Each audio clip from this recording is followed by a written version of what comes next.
올해 중학교 2학년이 치르게 될 2028학년도 대입부터 수능에서 선택 과목이 사라지고 모든 학생이 같은 과목의 시험을 보게 됩니다. 문이과 통합교육을 강화하자는 취지인데요.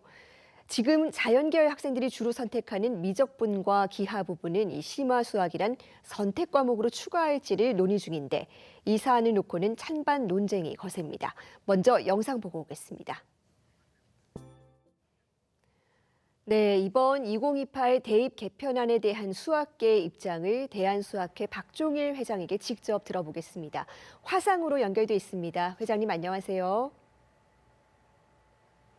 네, 안녕하세요. 대한수학회 회장을 맡고 있는 박종일입니다.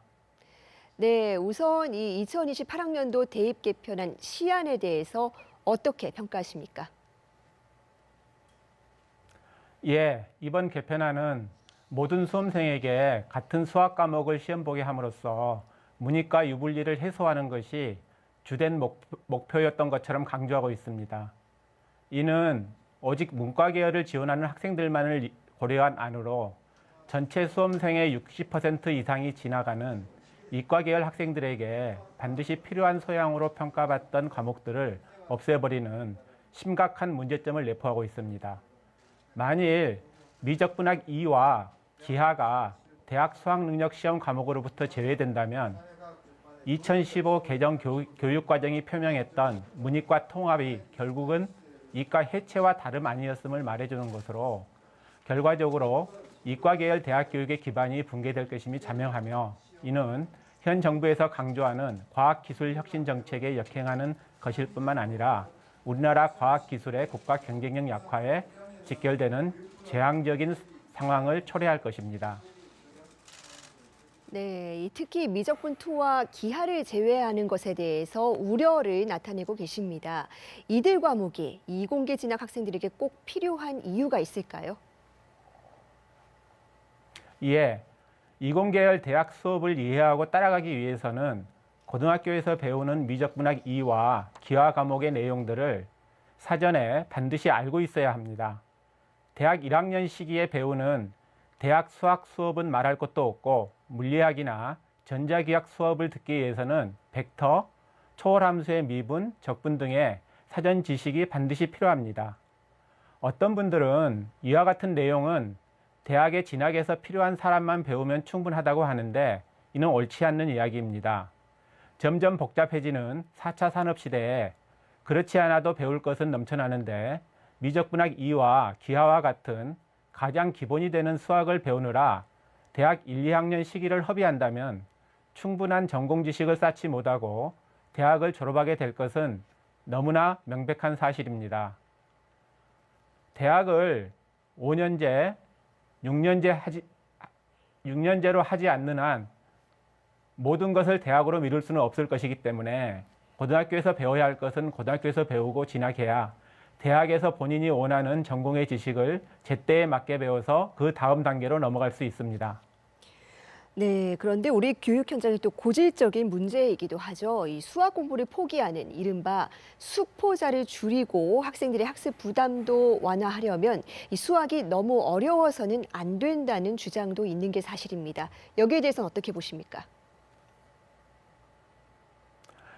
예, 고등학교에서 배우는 수학이 너무 어려우면 안 된다는 것은 대한수학회 주장과 일치합니다. 다만 대한수학회 입장은 학생들이 이공계열 대학 수업을 받기 위해서는 꼭 필요한 수학 내용을 더 배우고 대학에 진학해야 한다는 것입니다. 짧게 요약하자면 학생들이 고등학교에서 지금보다 더 폭넓게 필수적인 수학을 배워서 진학해야 한다는 것입니다. 지난 40여 년 동안 정부는 지속적으로 수학 학습량을 줄이도록 교과과정을 개편해 왔지만 그 결과로 사교육이 줄어들었다거나 수포자가 줄었다거나 또는 학생들의 학습 시간이 줄었다는 소식은 어디에서도 들어보지 못했습니다. 반대로 이와 같은 정책으로 인하여 학생들의 학력 저하가 심화되고 있다는 것은 이제는 모두가 공감하는 사실입니다. 사교육 문제, 수포자 문제 등의 본질은 당연히 대학의 서열화, 입시 과열 등 대한민국의 사회 구조에 있지 수학 교육 과정이나 수능 교과목에 있지 않습니다.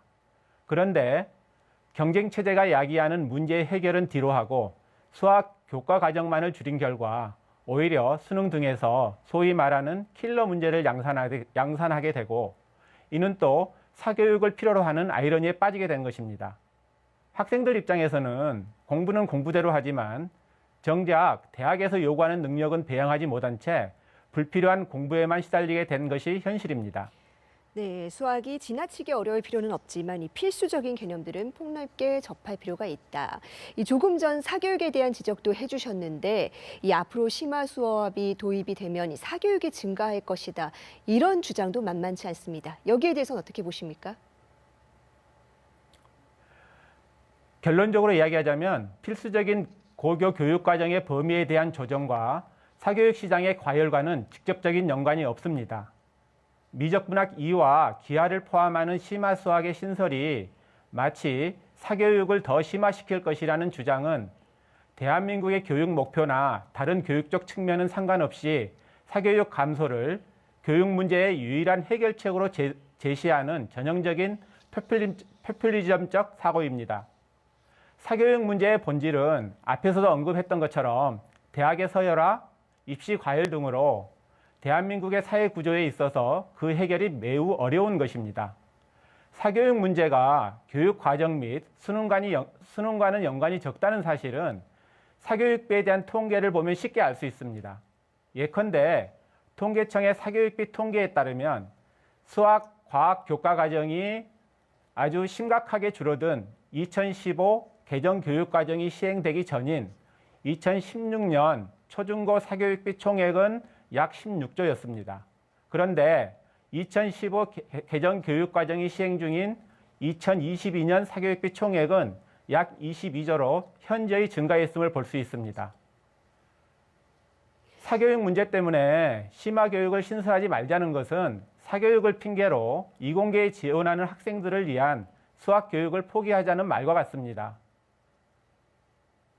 성명서에서 밝힌 것처럼 미적분학 2와 기하 영역마저 수능에서 배제된다면 학생들은 이과 수학을 전혀 공부하지 않고 이공계열 학과에 자유롭게 진학하게 된다는 것이고, OECD 어느 나라도 이와 같은 제도를 운영하고 있지 않습니다. 심화 수학이 신설되지 않는다면 학력 저하라는 현상은 우려해야 할 것이 아니라 직접적인 현실로 받아들일 각오를 해야 하는 일입니다. 네, 이 초중고는 물론 이 대학 교육에도 미치는 파급력이 큰 만큼 이 원활한 소통을 기반으로 합리적인 개편이 이루어지길 바라겠습니다. 회장님, 오늘 말씀 잘 들었습니다. 네, 감사합니다.